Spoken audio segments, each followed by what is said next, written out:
securing organizations in cyberspace using cyber threat intelligence. I have already given my introduction, and I think you all will remember it because of the delay as well. Let's go ahead. So today's agenda would be, with respect to this session, is to explain what cyber threat intelligence is, why is it important in every organization, and what is its cycle, how does it work. Then I would be talking on the what are the types of CTI, how does it proactively supports to other needs in real line situations as well. Yes.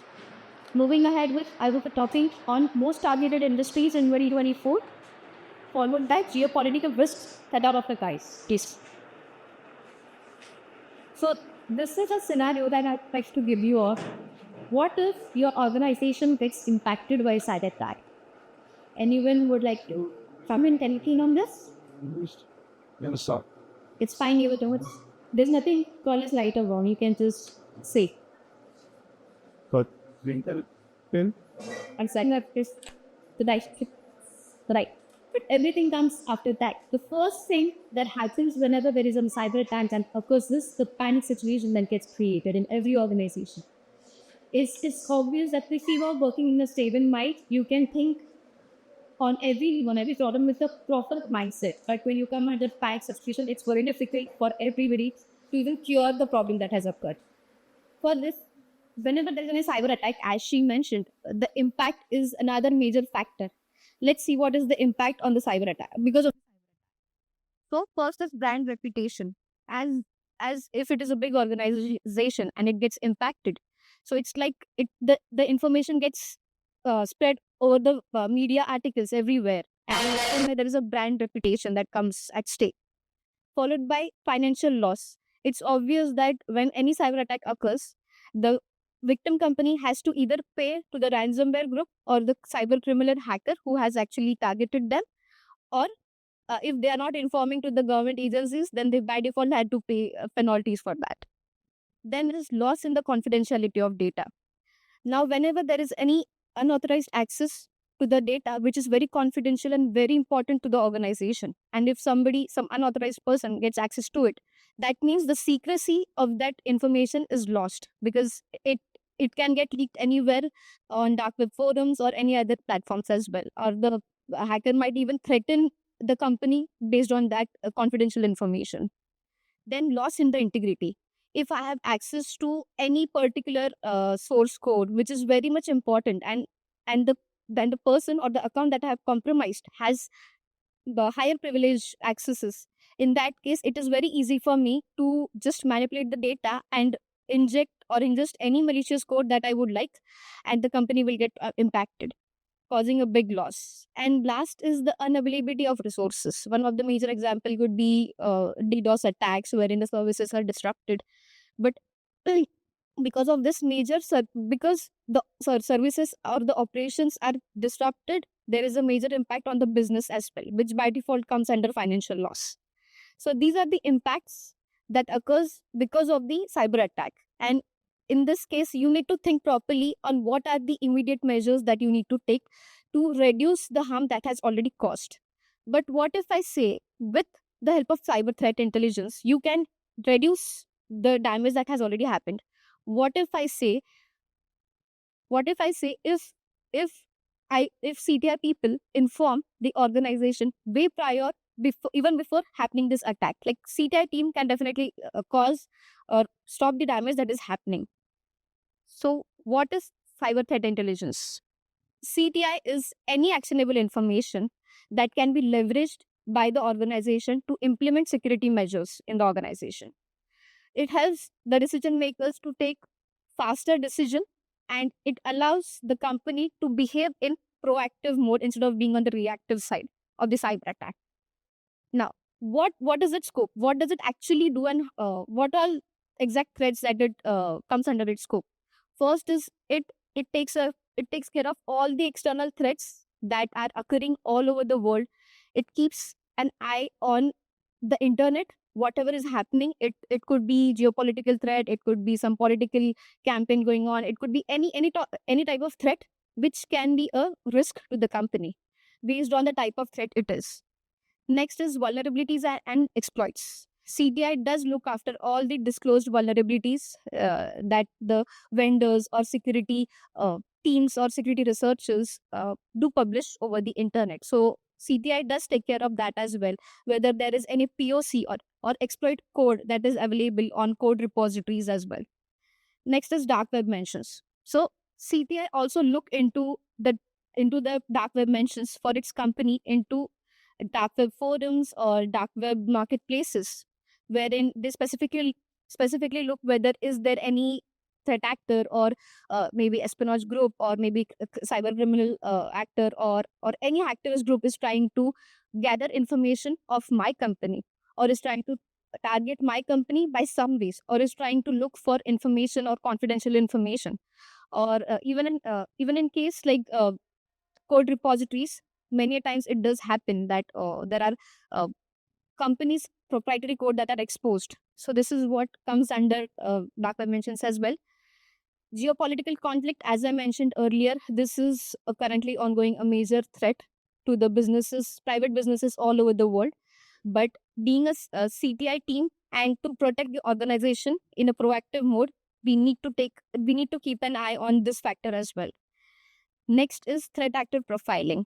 So whenever there is any cyber threat that occurs, not only on your organization, but maybe some other organization which belongs to your same industry, or it might be some other industry, but it could be some interesting cyber attack which might have high chances on your company getting impacted. So in that case also, who is the threat actor, what are its techniques that the threat actor is leveraging, which are the legitimate tools that are being used, which are the what are the specific infrastructure that are being used by the threat actor, what are its past activities, to which specific industries has the threat actor already targeted, and so on and so forth. So this is all is considered under threat actor profiling, whether how reliable the threat actor is. If he claims something on dark web, like I have, for example, I have a data of a particular company, then we cannot just rely on what the actor says. Actor as in threat intelligence, hackers are called as actors. So okay, so we cannot just blindly rely on what someone is saying. We need to validate that information, how reliable that person is all over the dark web forums, wherever he has his accounts, he or she has his accounts. So that is all we look into threat actor profiling. Next is IOC and TTP sharing. So there is a major misconception among the people that at least I have seen that they only think that cyber threat intelligence means only blocking the indicators and gathering indicators of compromise. Whereas I have already explained you, it is far more than just blocking or gathering IOCs and TTPs. But in case of TTPs, yes, we also look after tactics, techniques, and procedures with respect to any cyber attack or any cyber threat that has happened to understand how the attack has how the entire attack has happened, so that we can imply the security measures in our company with the help of this knowledge. So this is all about what CTI is and what does it cover. This is the cycle. Like, it's fine, we gather this information, but how are we supposed to share this information with all our rest of the stakeholders, because they do not understand what dark web forum is, what a marketplace is. So this is the main framework which CTI follows to understand or to process all the information and provide it to the respective stakeholders. So first is planning phase. This is the place wherein a CTI person needs to understand what is the requirement of its stakeholders, what is the data that they actually want to protect, what happens if this data gets exposed, what is the severity of this data if it gets impacted or harmed in any way.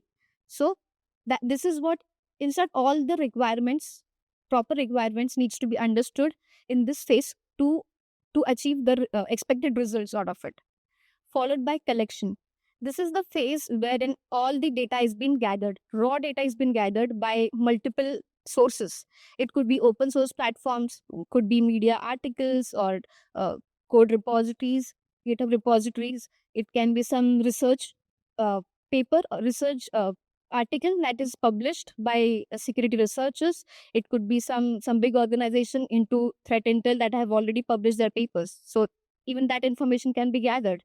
Or in case of underground forums, there are multiple dark web forums from where this data can be scraped.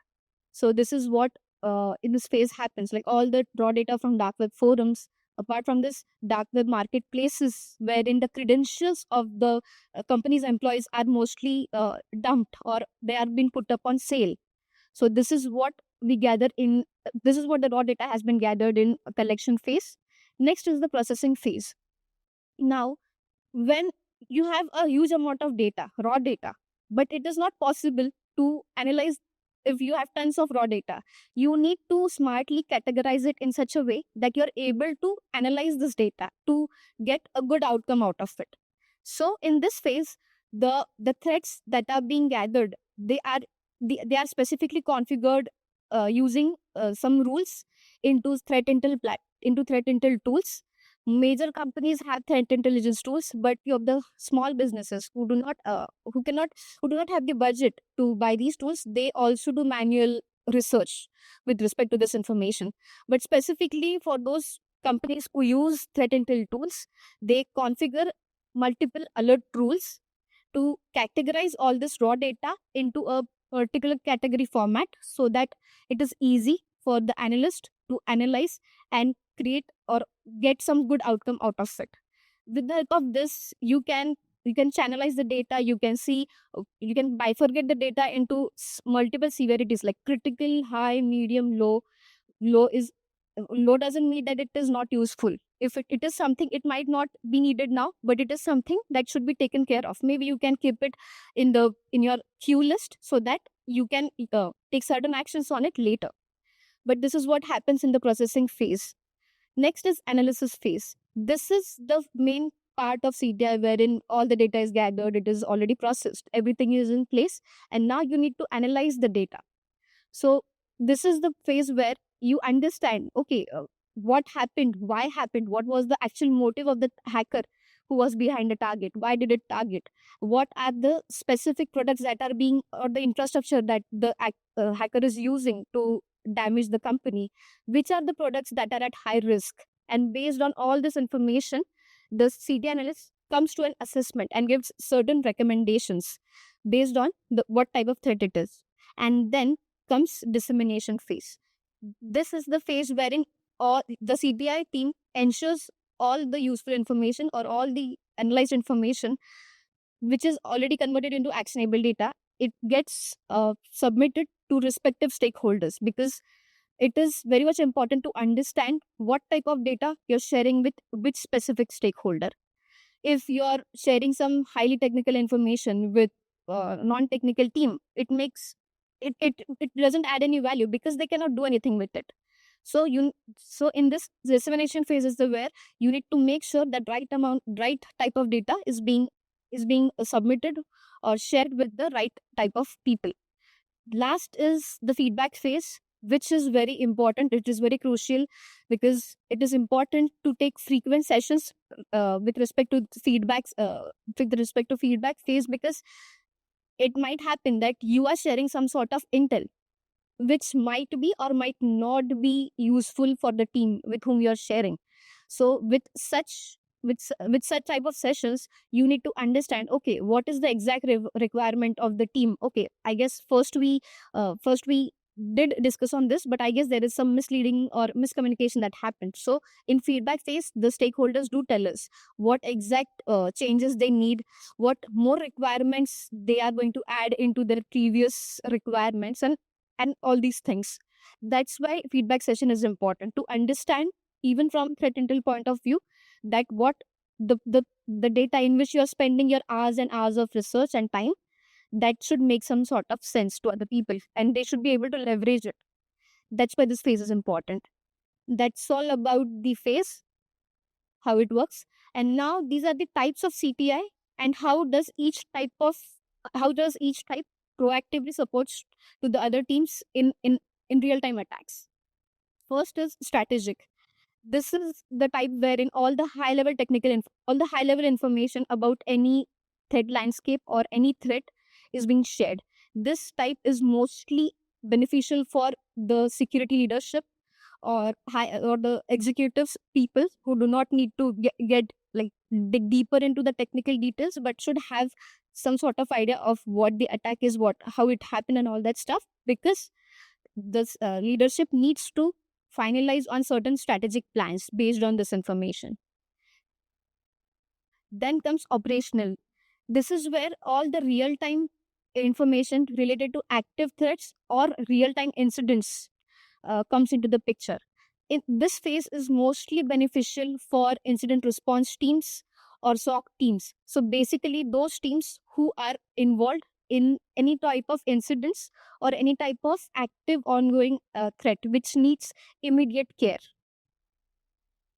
Then tactic. This is the third phase wherein in-depth technical details of the attack, like right from TTPs, IOCs, what were the infrastructure, and what was the infrastructure, what was the motive.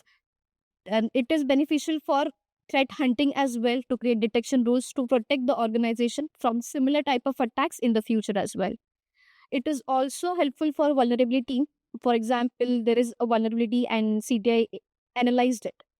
So it is like not all the vulnerabilities can be cured at the same time. And there is a patch cycle process in every company that has certain duration. So not all the vulnerabilities can be handled at the same time. So we need to understand like which are the most critical ones, the ones that are exploited or which has exploit code, POC available, which has high number of chatters happening on dark web forums. You by working and with the years of experience, you understand, okay, this is a critical product. It has a highly critical vulnerability. There are multiple chatters happening around, though it is not exploited now, but it will definitely get exploited in the coming days or in the future. So this is the type of analysis that is beneficial for vulnerability management team as well, because though in some companies VM team do work on critical vulnerabilities, but in some of the cases incident response teams acts on it, and rest of the high, mediums and low severity vulnerabilities are being handled by VM teams. That's why this particular type is important or beneficial for VM team as well. It also supports networking team and architecture team and admin team for more technical details and the tools that needs to be taken care of in terms of networking as well. This slide talks about most targeted industries in 2024. Now, I have just picked the top 5 ones, but there are a few more. But these are the most highly targeted in 2024. So, first is financial services, healthcare, government, education, energy, and utilities.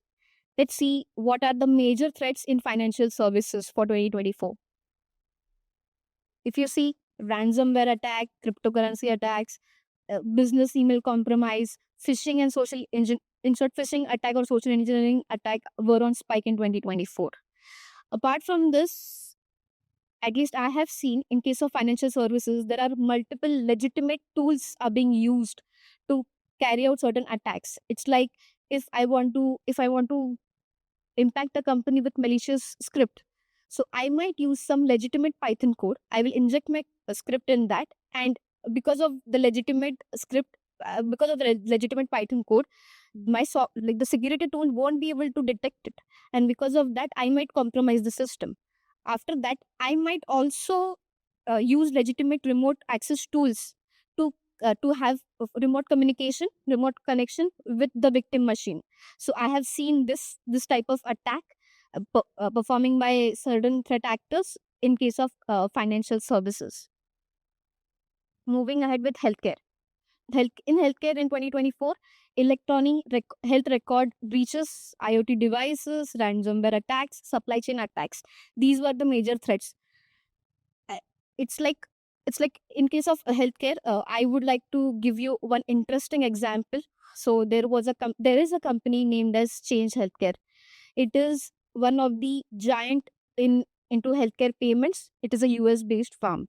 So that company got targeted by a ransomware attack initially, and the ransomware group was Alpha 5 or Black Hat. It is also called as Black Hat. So this group targeted this company because the company did not enable MFA on the legacy server. Because of this small mistake, the company had to pay a lot. Because of this mistake, the group impacted or targeted the network of this healthcare company, and they expected or demanded 22 million in terms of ransom. Though the company provided the ransom, they paid the ransom, but the person or the threat actor or the affiliate who actually performed this activity, that guy didn't get his share. So because of that, just to take his share, he already had a backup of the data. So he took that information, joined some other ransomware group, shared the same data, and the other ransomware group called as Ransom Hub again tried to threaten the same company for 22 million ransom. So the company had to pay huge. The impact was huge. Their services were not operating for several months.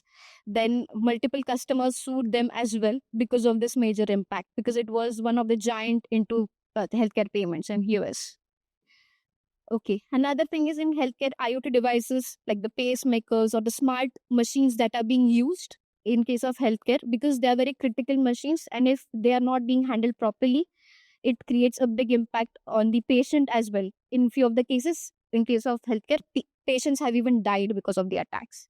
So because there are several vulnerabilities into these devices that are not being managed, that's why it is one of the major threat. Next is government hacktivism, espionage, critical infrastructure, denial of service attack, and geopolitical cyber warfare. These are the major attacks, but they all majorly fall under same category for geopolitical conflicts. Like most of these attacks happens because of geopolitical conflict on government. So we will discuss about this in the next slide of geopolitical conflict. Next is education. Ransomware attack, lack of awareness, phishing campaigns, and DOS attacks. In case of education, the major problem with this industry is lack of awareness of cybersecurity, but also they have less resources because of their low budget, and because they do not have major awareness about the cyber attacks and threats. They are very much vulnerable because they use products which are not updated on frequent basis. And it is like, I would like to highlight that India is on top rank in case of education, education sector being targeted. Because earlier India, I mean specifically, everything used to be physical, like on pen and paper, but now slowly every, like, India is also moving towards virtualization or digitalization into this industry.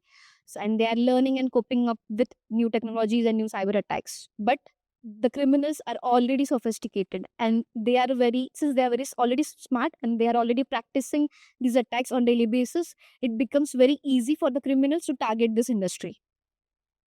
Moving ahead, energy and utilities. In this, industrial control systems, ransomware, supply chain attack, and geopolitical warfare. It is This industry specifically belongs into critical infrastructure.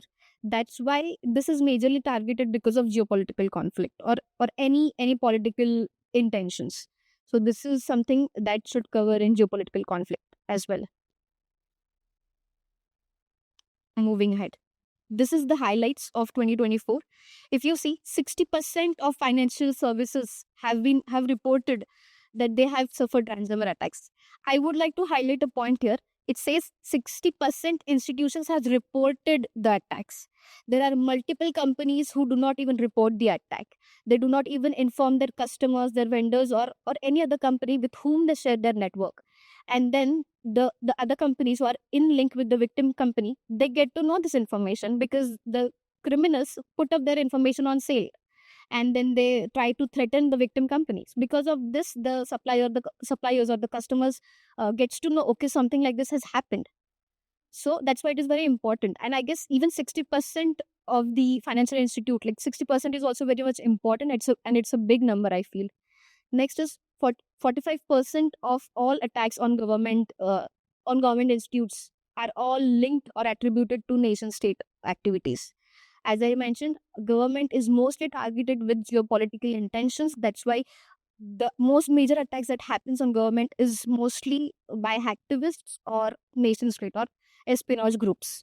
Then ransomware attacks on energy providers has also increased by 35%. And again, being the critical infrastructure, that is why it is being targeted as well. And another reason is because it has critical operations, and if these operations get disrupted, then the impact of being into critical infrastructure, it becomes a very big problem for that specific country as well.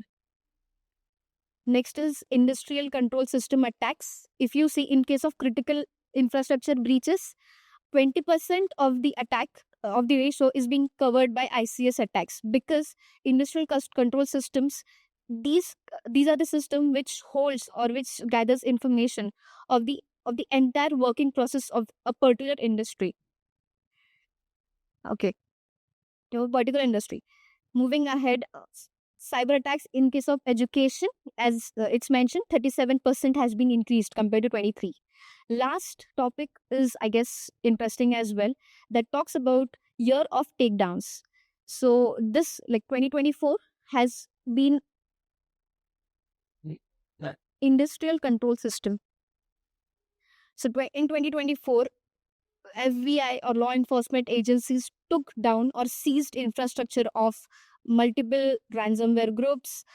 They even seized infrastructure of dark web forums. They took down marketplaces as well. It doesn't matter if the breach, if the dark web forum or the it doesn't matter if the dark web forum only sells or leaks the data. Other other type of illegal activities that occur on these dark web forums are also being taken down in 2024. And one of the major example that I would like to highlight here is the the FBI seized a highly sophisticated ransomware group called as Lockbeat. It is a Russian group, but it is highly sophisticated, it is highly advanced and smart.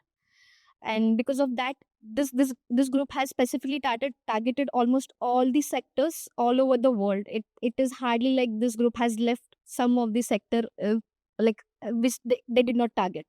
So this group was becoming a big threat for the globe, and that's why the FBI decided to conduct a joint operation with almost 10 law enforcement agencies of 10 countries, and they carried out a operation called as Operation Kronos. This operation was carried out into multiple phases, but in the first phase, the FBI seized the infrastructure.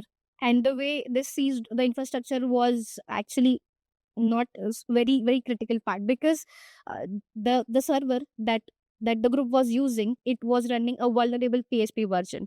Because it was a vulnerable PHP server, the FBI targeted this particular server and took control of that specific server. But at the same time, there was another server that was not running PHP, and FBI could not even touch that server. But the server that was compromised, FBI seized or took control of all the data of that server, and also taken down around 34 servers. There were few rogue accounts as well that were taken down. The tools that was used by the group to exfiltrate the data, to steal the data from the victim company, was also seized by the group. Then the decryption keys for the victims who the threat actor had targeted previously, even those decryption keys were taken by the law enforcement and distributed among all the victims whose names were listed in that specific list of decryption keys. So FBI not only took down the infrastructure, not only took control of their infrastructure, but also provided the decryption keys to the ransomware victims so that they can start their operations again in a smooth manner. Okay, but a major thing is when the group understood that their PHP server was vulnerable. So just after the seizure, in I guess next 5 days, just within 5 days, the group emerged again on a different infrastructure, and they were back with full fledged. They started attacking again. In that, they also took or got motivated from this seizure because they took their security in a more serious manner. They also kept rewards for those researchers or for those people who can actually compromise or find out vulnerabilities into the latest infrastructure. So that's what it's the highlight of this topic is even the criminals took their vulnerabilities very seriously, whereas the companies do not take their vulnerabilities seriously. And okay, we are running late. Yeah. Already all on the line. Sorry, and Yeah, the letter be already lost, but wherein not more, of course, big law, 400 week. in case of countries, yeah, it is not, it doesn't matter whether it is just this ransomware group got compromised. By default there are few laws, by default there are few strict security policies or standard that should be followed by every organization, but unfortunately the company doesn't follow. Okay, sorry, as you are running a bit late, let me just finish it quickly and then we can proceed with the questions. Now, this is the slide which talks about geopolitical risk. So, the motive behind this slide is not to dig deeper into the geopolitical conflict, what it is and why it is, but to understand what is the impact of such conflicts on businesses or private companies. So, as we all know that earlier, whenever there used to be any tensions between regions, it either used to be on physical front or physical space. Like before few years or past few years, it has happened that the geopolitical conflict has emerged into cyberspace, and then they have started operating in cyberspace as well. So the biggest reason behind this is data. They have started threat actors or cyber criminals or both the regions who are involved in the geopolitical conflicts. They understand very well that data has been a big and primary weapon in these days, and that's why, and by compromising this kind of data, it is easy for the opponent to impact the other region which they are fighting with. So in this case, whenever there is any geopolitical conflict, it is very much important for companies who not only who belong to the geopolitical zone, but the companies who are outside these regions, even they need to dig deeper, or they need to keep an eye on what is happening all around the world. Because without that, if you remain blind, it is there are chances that even you might get impacted. Because what if I want to target, for example, I want to target him, so it's like we are already fighting, I'm already targeting him, but what if 10 more people comes and start supporting him? It's like I know that more 10 people are a threat for me, so I will not only target him, but I will try to target all the rest of the people who are being his allies, who are supporting him. So that's what happens in geopolitical conflict as well. So whichever company who does not belong to the geopolitical region, but you don't know that company's country is already involved in such conflicts, so in this case they need to understand that they might be under attack. They need to understand which are the specific industries that are being targeted, what are the types of attacks that are happening because of such conflicts, so that it is not possible for all the companies to cure all the types of attacks. It is really not possible. But but if you focus and if you concentrate on the industry, on the attacks that are being targeted on your industry, so you will at least try to narrow down the scope. And if not, you cannot focus on 100 attacks, but at least you can focus on 10 attacks that needs major attention. Because it can, today it is some other company which is in the same industry, but tomorrow it can be your company too. So because of that, you need to keep an eye on such conflicts. In Whenever there is any geopolitical conflict, normal security measures doesn't work. In this case, you need to have strategic plans. It could be the if you're, for example, if your company belongs in that region, so which are the critical assets, how many number of critical assets belong to that specific company which falls under that conflict zone. Then in case of alerts, you cannot ignore the alerts, even a suspicious alert which comes into the picture. You cannot ignore even that. You need to make your security analysis or monitoring strict in such cases. Apart from this, prioritization of the attacks is very much important. Or yeah, prioritization to cure the attack is very much important. Like if some attack happens, what are the security measures that need to be taken care of? So that's what happens over here. And in most of the cases, it is mostly cyber espionage groups who are backed by the government, or the activist groups which has some sort of political intention. They are being involved in such conflicts. But there is a third person who takes advantage of of this situation, which is cyber criminals. They have only financial motive. So in such cases, they will impact both the regions, gain money from both the regions, and they will not support any of the region. So it's like they are getting benefit of such situations. But it is important for the companies to understand which are the threat actors that are active during such war, cyber war, and what are the techniques that are being used. How can we cure our company or prevent our company from getting attacked by such groups. Next is, what are these are the common type of cyber attacks which happens due to geopolitical conflict. Ransomware is the one. It's true that ransomware are cyber criminal groups. They have only motive of financial gains, but in such conflicts there are various ransomware groups who are actually state sponsored as well. So because of that, ransomware groups or attacks are also a common type of attack in terms of such tensions. Supply chain attack. This is another major attack because it's like whenever any threat actor wants to target, and there are, for example, there is a small company who is a supplier of a big organization, and he is also a supplier of a government network or government contractor. So it's like government might have some good security measures and the big company also might have some good security measures, but mostly small businesses lack in security, lack in securing their infrastructure. So in such cases it is mostly the weakest link in the supply chain that gets targeted, and via that the threat actor tries to move to the actual target via lateral movement. So in this case a big chain of supply chain gets impacted because major companies get targeted over here. Next is data breaches and espionage. Data bre- Let me just complete it. Data breaches and espionage. This is another type of attack. One of the example that I would like to give is recently, not in this year, but in 2024. It was like there was a Chinese-backed group called as Salt Typhoon who targeted major telecommunications giants in the US. There were 3 or maybe 9 giants. One of them was, I guess, Verizon, Lumen Technologies, and there was AT&T as well.